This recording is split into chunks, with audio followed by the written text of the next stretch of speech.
There it is.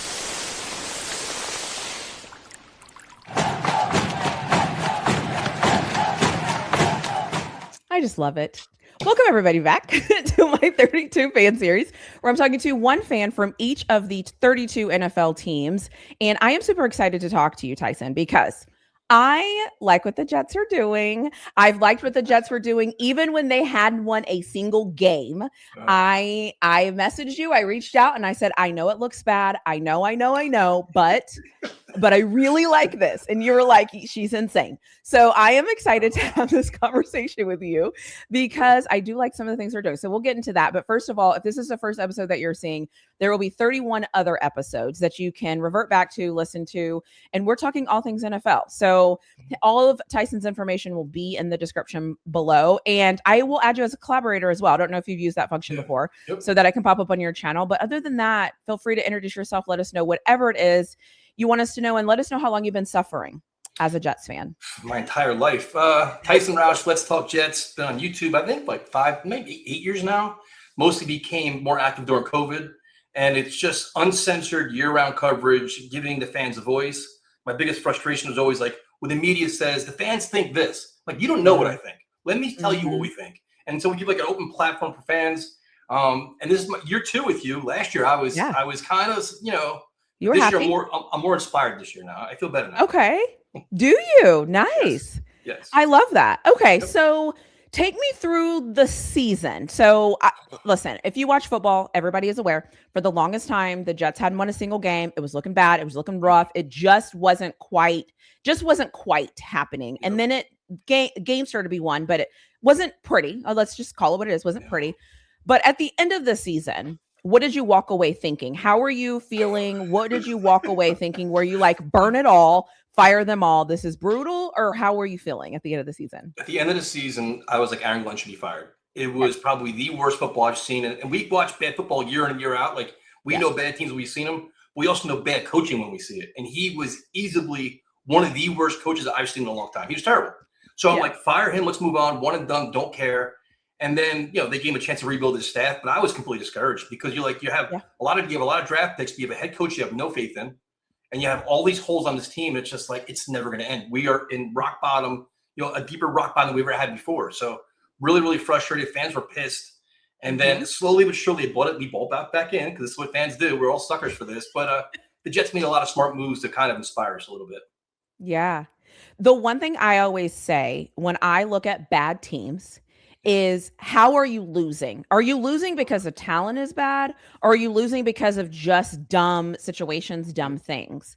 And it wasn't the talent per se. It just didn't look good as a collective. But the thing that I love the most, and I didn't tell you this, but the thing that I love the most was watching how the players were interacting with Aaron Glenn. Yeah. And I think that sometimes, like as fans, we're like, we lost, we suck. He fumbled, he can't catch. Nobody ever disrespected him. Everybody continued to make eye contact with him. Everybody continued to want to do things for him. And for me, that is good. Like, that is half the battle. Listen, I'm in the division with the Cleveland Browns, and I watch those players look at their coach every week, and they're looking at him like, bro, really? Yeah. They didn't do that with Aaron Glenn. So that was one thing where I was like, I like it. I think I might like this. So it's fine because like the last few weeks, they basically tanked. They gave up. They played Brady Cook. Justin Fields was an unmitigated disaster. So now it's like, all right, I think some guys saw the big vision, like we're going to tank for a draft position, and then next year we're going to bounce back with bigger and better things. But Aaron Glenn lost a lot. The problem I have is I was a big fan of his when he was a player. Like, I loved him as a player. And this is my biggest nightmare. Don't become here as a coach and make me hate you. And then I hated him. And I was like, this is terrible. But you're right. There were certain things you saw, but then it was like Garrett Wilson got hurt. So just everything, it was like a perfect storm of just sad and losing football. But you're like, all right, evaluation. But you're right about this, is they inherited a lot of bad contracts, a lot of bad players, a lot of bad attitudes too. So you inherit a losing culture, and you lose, the culture could get worse, could get divided, and you got to weed out all these players. And they had to do that where some big names, but it's like, this is necessary evil now because the culture changes when you change the mindset and the leadership in the locker room. If you like the content that you're getting, don't forget to hit that like button. Leave us a comment in the comment section below, and I'll let you get back to your video. And again, he came from where? Dan Quinn. Or, what you call it? What is that his name? No. Dan Quinn, you're right. No, No. okay. Campbell. Yes, Dan Campbell from the Lions, and that's what they did. Remember when he came in, whatever his name is, he started immediately getting rid of people, and everyone was like, "Why are we getting rid of him? Why him? Why him? Why him?" And it's like because he's getting his culture and his guys, and I just see that. So, anyways, That's and true. the cupboard was a little bare, and there were some great players, but then everybody else, if you were kind of like, eh. So I like it. I'll be on record as saying I like it. So I'm just saying. So let's talk about the draft. So. Okay. You guys obviously have very high draft picks for obvious reasons, trades, all of those different things. But what was one word you would use to describe the draft? Exciting. This Okay. is what this team desperately needed to invigorate the locker room, invigorate the fan base. Because in free agency they went defense heavy. So you're like, okay, I understand why you did it because there's not a lot of offense out there, and nobody wants to come to the Jets. Fine, Right. cool with it. But you have to put a premium on offense in the draft. They did exactly that. They got two great playmakers. You're like, all right, you got a pass rusher, makes sense. So it's like guys from winning colleges, leaders, explosive, dynamic. Like you could buy into it. You can make sense. Like now we know what a blueprint is. Where last year you're kind of like not really sure your blueprint is. You're kind of like learning on the job. Now they learned on the job and they brought in players that could actually fit and make sense. Okay. I agree. I believe the New York Jets had probably top 3 draft, and they're not 3. So figure out where you think they fall is wherever that is. So who was your favorite pick from day 2 or day 3 that you feel like is going to end up being a steal? That's a good question. I think D'Angelo Pons is really, really interesting. And as Aaron Glenn being the head coach, he's actually like another Aaron Glenn. He's smaller in stature, phenomenal athlete, fast, intense, corner. But he brings that like to this Jets secondary. They need that. They need those competitors. So it's like it comes from winning programs. So it's like he was like was it Rose Bowl MVP, Peach Bowl MVP for defense. So it's like this kid brings it. And it's like this is part of the attitude change they need on defense. And everybody's like, oh, he's too short, he's this, he's that. I'm like, this kid competes and he wants to win and he hates losing. That's the kind of players you need. So that's where I'm like, it was a surprising pick, but an exciting pick. Yeah, I made videos about Arvell Reese and D'Angelo Pons. Those were 2 of my 9 that I was very fascinated to see where they ended up. So yeah, I agree. Great. You could have picked probably anyone in your draft minus like 1 person or maybe 2, and I would have been like, yeah, I agree. Yep. No, that's where I was at. Yep, same thing. Okay. Who's the one player in your draft class that you think will make the biggest immediate impact? Now I'm biased here because when Jets fans, we were in quarterback mode. We were watching Dante Moore week in and week out and analyzing him like he's gonna be our quarterback. And every time I watch him, I'm like, this Sadiq guy is really good. It's like, bro, you're out of your mind. They have Mason Toe. They're not gonna go tight end. I'm like, this kid's a playmaker. He's not just a tight end. He's a versatile chess piece if used correctly, which is a big if. But he can do a lot of things, bro. There's no way. I'm like, listen, man. I just watch football. I don't watch the all 22 for 40 hours a week. I don't do that. But kid looks like he can play. He can play. And they got him. And I'm like, this is awesome. Because the Jets lack diversity in offense. They lack these guys he's a mismatch for linebackers, mismatch for safeties. He can do all kinds of things. And now it's like, now you have Geno Smith. Like, listen, man, figure out how to throw a ball deep to him. He's got crazy speed. So to me, he is just a pick that I was so excited about. Everybody's like, we need a receiver. I'm like, this guy can do it all. Don't worry about it. Yeah. Yeah. And I always say, get talent, get talent, get talent. Please. Figure out the rest later. Talent usually outperforms anything. So go get the talent. Well, usually the thing with the Jets is, though, this used to piss me off historically, is it'd be a deep wide receiver class. Like, this is a great wide receiver class. They wouldn't pick one to the 4th round. I'm like, get it in the early rounds. Like, you talk about talent, like, get the talent now. Like, why wait? We're done waiting. And they did that with 2 picks. So I was like, sign me up. I was impressed. Yeah. Every pick, I was like, oh, I can see that. I can see that. Okay. So is there a player that you feel like you all passed on multiple times, that you all passed on, maybe even a few times, that you were just kind of like, oh, that might come back to haunt us? Like, why are we not getting him? I was worried about Mekhi Lemon biting us in the ass. That's the one guy where I was like, oh, you got Sadiq. I understood it. But I'm like, man, like Lemon seemed like a really good fit. Like you can do some really cool things with him. And then they got Omar Cooper Jr. So I'm like, all right, I'll take that anyway. But that's the thing. And usually in draft classes, you worry about the quarterback, like passing on a quarterback. But there was none that I wanted. I didn't want Aller. I didn't want Beck. I don't like Klubnik. But I'm like, there wasn't like, that's the one player usually haunts you. Like, oh, like last year, they didn't take Jackson Dart. Like there's always a guy you're like, this is going to blow up in her face. And then there's, Arvell Reese too, which you talked about, where the Jets took David Bailey. Reese goes to the Giants. So now they're automatically getting compared week in and week out because they're playing the same stadium. So now it's like, hopefully that pans out. Yeah. So I'm going to say this about K Club Nick. And you know me, I watch a ton of college football. Yep. Don't be surprised if he surprises you. I want to be surprised. Please. Yeah, like just I have a theory. I'm not willing to say the theory out loud. I have a theory. So I want to see how he does there in the next year or two. I'm interested. There's something I think I'm noticing, but I want to see. That pick pissed me off to no end. Yeah. Because it was like they were going to draft the quarterback. We knew that. Like, you're going to draft a developmental quarterback round 4, 5, 6, whatever. Cool. They had 3 picks in the 4th round. Then they trade up. I'm like, oh, they got to be getting the safety. They got to be getting some. And they trade up for him. And I'm like, he had like a 6th round grade or whatever, like a lower than the 4th round. Like, not only did you took him in the 4th round, you gave up another pick for him. So 2 picks for him. But Frank Reich apparently loves him. So. And if you have a second, just a spare second, go watch this tape, not in 2025. Go watch 2024. Yeah. That is what they were drafting. And they just might have figure something out, because the Clemson football thing right now, I have a theory. So he just might. It was terrible. The whole team was bad last year. The whole team was bad, and they still had 8 or 9 draft picks. Yeah. So were they bad, or is there a different issue going on there? That's So okay, cool. So that's why I said, like, you just might. So okay, so let's talk about the team a little bit, and I'll just be honest. I don't think that your goal this year is heading to the Super Bowl. Correct me if I'm wrong, but what would success look like for you? What are you hoping to see this season where you can say, you know what? Okay, we're moving in the right direction. I mean, this be relevant by Halloween, like be competitive week in and week out. Like last year, they weren't competitive. First quarter, 21-0, 17-0. Halftime, the game's a joke. 4th quarter, we're talking draft.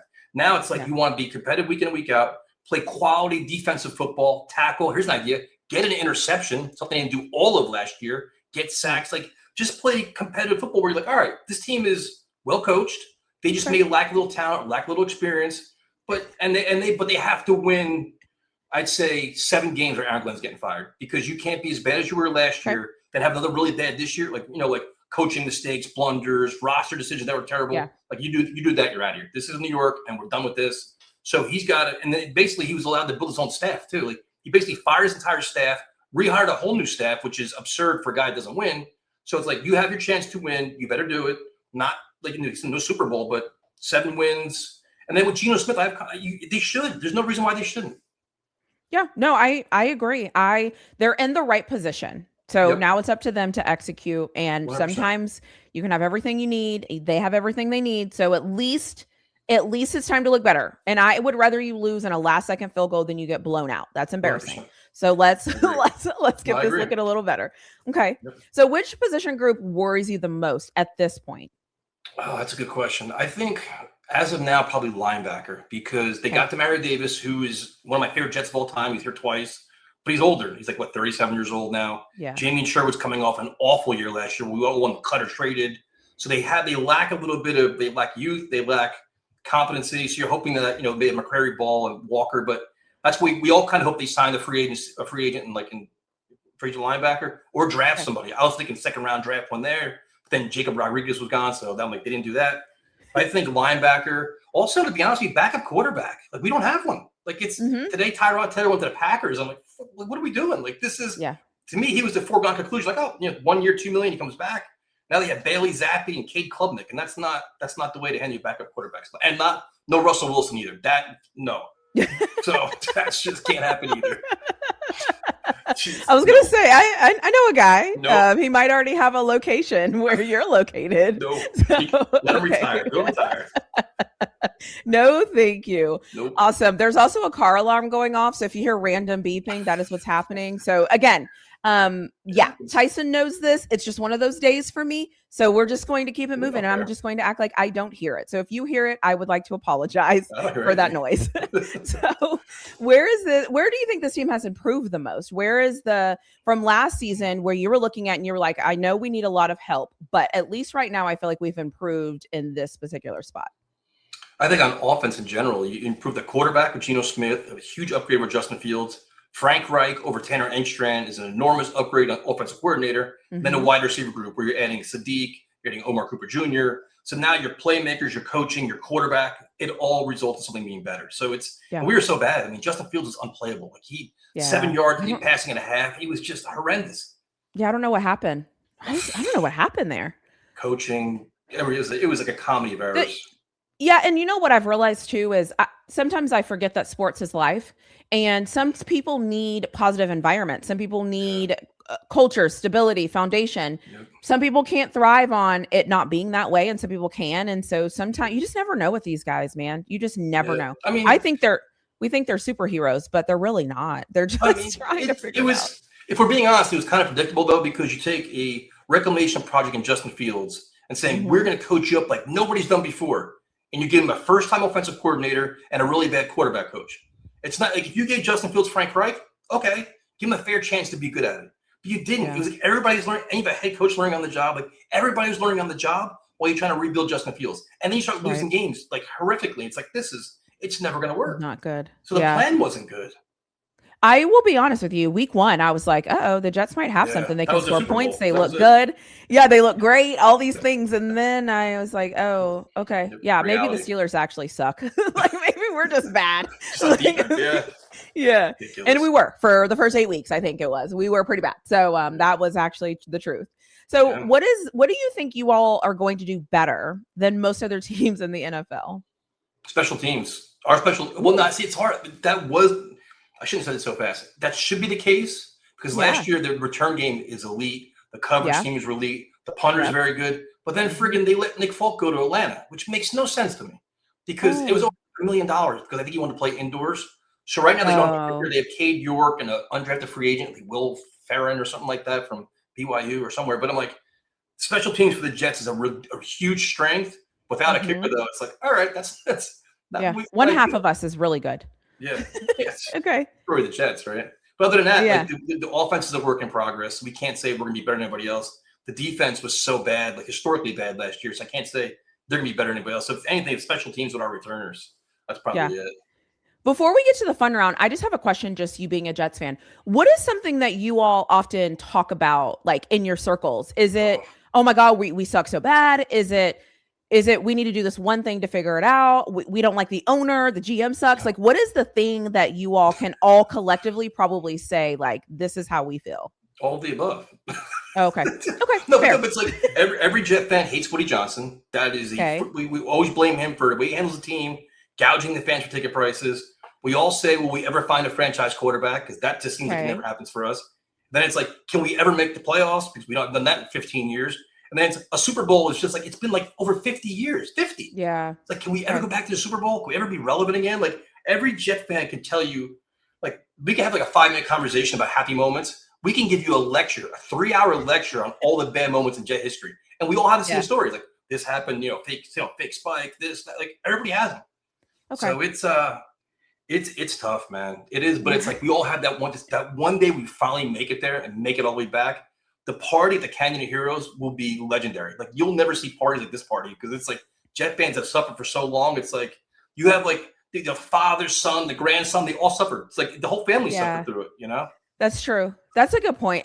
Okay. I always wonder, like, this is going to sound terrible. I don't mean it as bad as it sounds, but like as a Steelers fan, there's certain, like, we're so privileged in a lot of ways as the fact that like we usually win games. Now we get to the playoffs and we can't win a game. But it's like, but we're so privileged in the fact that we win and we don't have like, we're always like one thing away. So we're like, oh, if we would do this, we all don't really agree on like what the one thing is or what those things are. Well, now we all agree we kind of need a quarterback, but so I'm just, I mean, don't even get me started there. Well, no, I told you about Aaron Rodgers. I told you. But the thing is, like, look at Sam Darnold. Sam Darnold is the ultimate Jet thing that happened. The Jets draft him. He doesn't play out well here. It was time for him to go. He had to go because he was seeing ghosts and everything else. But then to see him win the Super Bowl, which we were all cheering for him, like that's the Jets' luck right there. That's the epitome of our luck where, it's like one of our own, finally our savior, a quarterback, completely bombs out with Gase and everything else. And then there he is win a Super Bowl. It's like you can't make it up, It's going to be if like Robert Salah turns around the Titans. You're going to be like, terrible. Bruh. Like, he can't do it. He won't do it. I have confidence he won't do it. There's no way. Brian Dable will be coaching that team soon. He won't be solid. Brian Dable. What a coaching staff he's assembled up there. He had to. Awesome. Yeah. Okay. So let's get into the fun. Let's get into the fun stuff. This you might not think this is fun, but I think it's fun just to get people's Okay. answers. So, what is your quarterback confidence heading into the season? I love One Geno Smith. is we are awful. Who knows? 5 being please don't let this quarterback ever leave us. 3.5. Okay, I think that's fair. Geno he's inspired, he's motivated, he's coming back to the Jets to kind of redeem himself, but he's coming back with a good offensive line, a lot of playmakers, a very motivated Brees Hall. Now, people hate on Geno, but the thing is, like, Yeah, everybody holds like his past against him. Like, I don't care what happened 10 years ago. I genuinely don't care. I don't What either. he did in Yeah. Seattle was pretty impressive. The Raiders were a disaster last year on and off Oh, the field. That he wasn't good, but he was surrounded by a lot of garbage. So I have mhm. probably more faith in Geno than most people do, but Okay. 3.5. I think he's going to do really well. Okay. I love Brees Hall. I hope for Brees Yeah. Hall's sake he has a great season. What an Yeah. asset. What an asset if he could get that solid offensive line. Got to pay him. Is okay, coaching staff trust level on the scale of 1 to 5. Man, I mean, this is tough. I'd say Aaron Glenn, defensive coordinator. I'll give him a. I'll be nice today. It's Monday, right? 3. I'll give Glenn as a coordinator 3. Frank Okay. Reich as offensive coordinator 3. But concerns that his offense could be outdated. But I think he's probably one of the best coordinators we've had in a long time because Nate Hackett was terrible. Tanner Engstrand was in over his head. So I think Frank Reich brings like stability. He brings leadership. He brings competency, which we haven't had in probably 4 years. So that's a positive. As a head coach, Aaron Glenn, man's got a lot to prove. I'll give him a 2. Yeah. I just Okay. his time management, game management, his excuses. He melted in press conferences. When he first came to Jet head coach, he's like, "We're built for this stuff," and all the great news, all this bravado. By week 10, he's became just like melted. He was Got depressed. he's backing down his comments. He's bringing out all these cliches. He's doing Okay. double talk. And then as Jet fans, we study every word. Like, dude, 3 weeks ago you said the opposite. So now you're not so tough anymore, are you? Because now you're getting blown out every week. So yeah, he's got a lot to prove. He's on the hot seat. It got for sure. real. Yeah. Yeah. Okay, cool. Who do you think is going to carry the team this year? Offense or defense?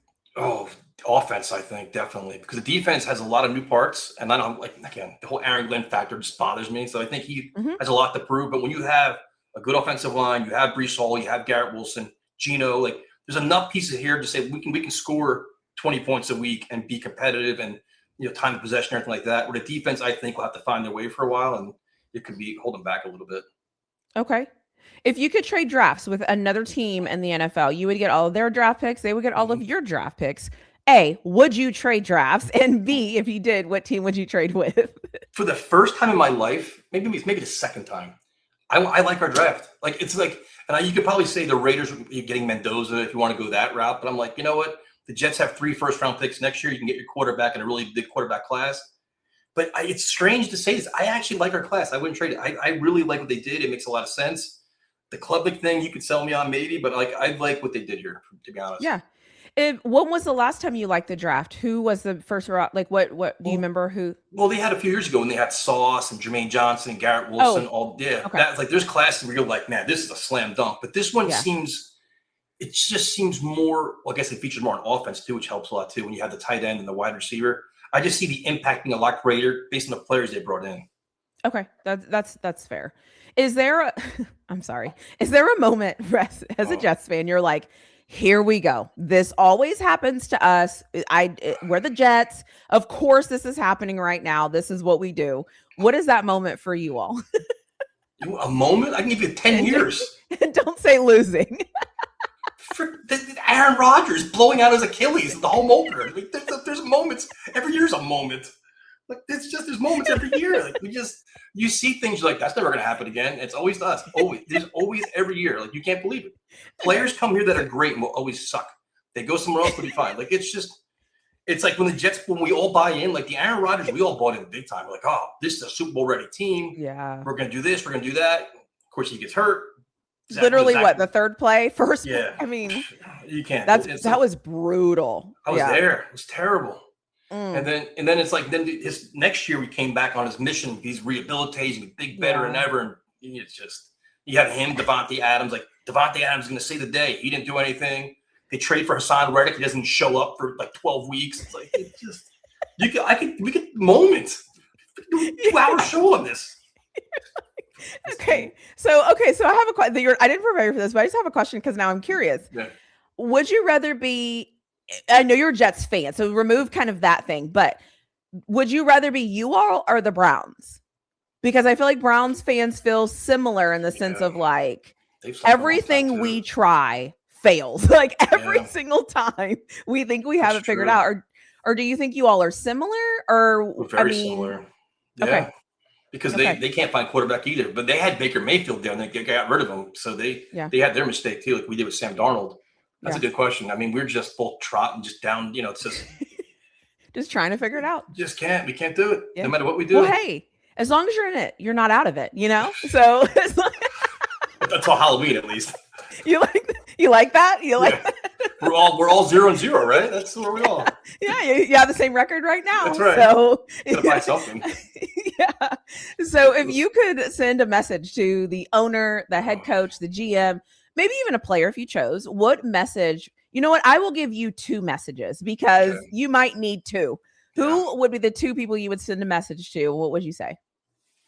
I mean, I just wish Woody Johnson would hire a director of football operations that has a football background. Like, go hire Curtis Martin, go hire somebody and say, all these guys report to him now. Woody Johnson's out of the equation. And anybody's on the football ground, you're not making football decisions anymore. Like, have a different guy.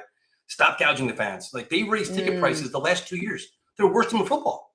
Literally the worst team in football. By how much? Ticket prices. Whatever, 10%, 13%, whatever. They raise money. Like, your team, nobody wants to go to your games. Like, except for the visiting teams. Yeah, that's why your stadium's full of opposing fans. That's what happens. Like, oh, we sold 40,000 tickets. Yeah, 20,000 are somebody else. They're not Jet fans. So the stadium experience is terrible. Like, the ownership's got such a stigma around them where it's like, stop being involved. Like, hire Curtis Martin to take over your organization. Like the 49ers did with John Lynch. John Lynch has it. He oversees it. Do the same thing. And that, I think, would be a huge lift. And that would be I think Jet fans would be ecstatic at that point. Woody Johnson can't meddle. He can't get involved. Like, there's rumors he got involved this year where he told Aaron Glenn, you can't hire Wink Martindale. You got, you're a defensive-minded guy. You coach the defense. Like, stuff like that. You're like, just stay out of the way, bro. Like, out of the way. That's kind of what we're, dealing with. And then, well, I mean, my message would probably be to Aaron Glenn. Be like, dude, you've got to figure it out. Like, stop talking the talk. Just walk it. Like, nobody cares about cliches or slogans or nobody cares. Just win football games and be the man you are. Like, he's a very respected guy and players love him. Like, you talked about it, players literally love this guy. Because I've talked to people with the Saints. I talked to people from all over the league that love Aaron Glenn. Be that guy. Don't worry about oppressing the media. Don't worry about fighting the media. Fighting the media will never work. We saw it last year. It blew up in his face. Because once you started losing, they took every word you said and threw it right back at your face, and you couldn't do anything. You eaten alive. Just be yourself. Just focus on football. Don't focus on the fans and the media, and win. That's it. It'd be huge for him. Okay. I love it. I love your passion. I could talk to you literally every day about the Jets, just because. But you know what? I commend you though, because you're still like, you can tell you're annoyed, but you're still pretty positive about it. Like, you're still like, this sucks, but this is my team. Like, this is awful, but gosh, if they can figure it out, this is it. But this, and I love that. Come talk to me in October. I mean, I peeped in a couple of times to a couple of lives, and I was like, okay, they're pissed. Okay. And I'll be honest too, there's like a couple of people that, like, after games, I would be up like editing or whatever I was doing, and I would be like, who can I find? And there were a couple of Jets people that I would be like, okay, like, everyone is pissed. So I got it. And I think it's good sometimes to give you some perspective on your team, is to look at what other teams are doing, and for you sometimes to just shut up and just let it be what it's going to be. You're fine. So I love it. I think right now is like, we see that they made they had a quality draft this year. They had Geno Smith as a legitimate bridge quarterback, which they haven't had really, because Aaron Rodgers was a complete waste of time. Yeah. And then next year, three first-round picks, $150 million of cap space. So it's like, you can see a blueprint now. Like, nail this year, nail next year. You're talking playoffs. And if you're not, then blow it all up again. But like, now it's like, this is tangible now. It's not like, drinking green Kool-Aid. Oh no, drink this, we're gonna win. No, it's just be smart with how you handle business, and you'll be all right. Okay. This is way too soon to ask you this question. Is there any quarterback in the 2027 draft class that you're thinking, you know what? Or are you just going to wait and see? Wait and see. I mean, we all wanted Dante Moore this year. I mean, that's, so like, that's kind of what we all thought was going to happen. You have Arch Manning, but it's like, the tricky thing with that is, think about all the draft classes, like all the college football quarterbacks this year, going into this year. Like, this guy's number 1 pick, Cade Klubnik, all these guys. Yeah. and now the 4th-round picks, Garrett Nussmeier, fell apart. So it's always like the grass is always greener. Oh, the next draft class to get your quarterback, then they play terribly or they get hurt, and the entire evaluation changes. Like nobody talked about Mendoza going into this year. Mendoza wasn't on anybody. So it's like we all had this name. And I always tell Jet fans, I'm like, don't get stuck on a name now because it's going to change 45 times between now. It is the next day. It's going to change a million times. Yeah. And you guys have a lot of draft picks too. Yep. So, it'll be interesting. I am fascinated to see what happens with the Jets. I am fascinated to see how the draft picks play out because I try to exercise patience when it's like new guys, new coach. And them coming in, it's like, I want to see them week 1, 2, but then I also want to see them in week 10, 12, because I just want to see like if they've gotten better. And because that starts to be your foundation. So now this group, okay, we know who hit, we know who didn't. Yep. Now let's recycle it. And by time, eventually you kind of have a good core group. And so it looks a little bit better. So I'm cheering for Aaron Glenn. I'm cheering for the Jets. Unless they play my team, which I don't think we played this year because we played last year. But yeah, I want to see them. I like when the joke becomes the feared. There's nothing better in sports to me than when the team that everyone's like, they're funny. And then you're like, oh, we got to play them. Okay. Whoops. So awesome. Well, thank you for joining me. That I appreciate it. And then thank you for just being amazing, putting out amazing content, being a fan. Right. Yes. And I think that that's important. And I always say there's different types of fans. I feel like you're a very sane, rational fan. Like you're pissed off, you're annoyed, you're frustrated, you're all of the things, but you're also still respectful of the process. And I feel like that's what it's all about. You're allowed to be emotional and have all the feelings, but like be respectful of it. It's a process. And because when it gets there, you're going to look back at this and you're going to be like, oh my God. No, it's true. But it's like you get mad right away. Like, oh, I can't believe me. Like, all right, what's the process? Very young team. But the point you made before is really important. Like if you're showing growth and improvement, we could all buy in. If you're regressing and it's actually getting worse, then we're like, we're out. Like this is not acceptable anymore because we've seen it 10 of the time. So now it's like, just show us growth, show us and then we can all buy in. We can understand like, you know what? We trust you now. But don't say, trust me, bro, when you win 3 games. I'm not trusting you. I'm not trusting you. Okay. Well, I will end on you. All your information is going to be in the description below. So whatever you want to say, we'll end with that. I just want to say everything is fine until they start disrespecting Aaron Glenn. They have not yet. Yep. They meaning the players. And that means a lot when the players are still bought into you, even when you're losing. So I just want to call that out because I think that is a good marker to see like where the team is going to go. But anything you want to say it, and then I will end it on you. Well, first of all, thank you for having me. It's the second one we've done. I have a blast talking to you. This is awesome. No, like Let's Talk Jets, do a lot of live streams. My content is uncensored. So when I'm pissed off, it's going to fly. It's like, I didn't curse here, but we curse a lot and we have fun. But it's like, Jet fans are really cool. Like Jet fans are passionate. They're loyal. Mm-hmm. They're most importantly, they're educated. We can give you any kind of stat you want about where it all went wrong and why. So it's like, it's a really cool community we have like as YouTube, creators. And it's just a lot of fun. And it's cool to have a platform, man. Like, it's cool to express back to the team because the team follows all of us. They know what we're saying. And then a lot of times they react to it, which isn't smart. But like, so it's a pretty good time. One time I had a player who not indirectly responded to me. And I knew it was to me, and I like just acted like I didn't know. And then the next video, I said something else, and I was like, "And by the way, stop responding. Like, stop. Like, let me whine and complain, but you like stop. So, anyways, you're right. Don't respond. Like, don't respond. Just go win. We just want you to win and catch the ball and tackle and do all the things, please. We've had that. Like, because I had credentials to the team. I used to go to like all the training camps and like that. And when they got so bad with Adam Gase, I'm like, I can't do this anymore. Like, it has to be like unfiltered. Like, this has to be. You're like, I can't. They're like, you can't say this anymore. I can't say it. Like, you guys you're not winning games. Like, this is So I'm like, I don't care. Like, it is what it is. Shout out to you. I love it. Awesome. Well, thank you for being here. I'm sure. Listen, when the Jets make the playoffs, you are going to be a part of my playoff series, and we're going to talk all about it. You're going to talk trash. You're going to be excited. All of the things are happening. I mean, full gear Jets, everything. That is what's going to happen when they make it. So you just put that in your mind, because when it happens, you're going to be the first reach out. I'm going to be like, we're doing it. So mark your calendar. Awesome. I'll talk to you soon.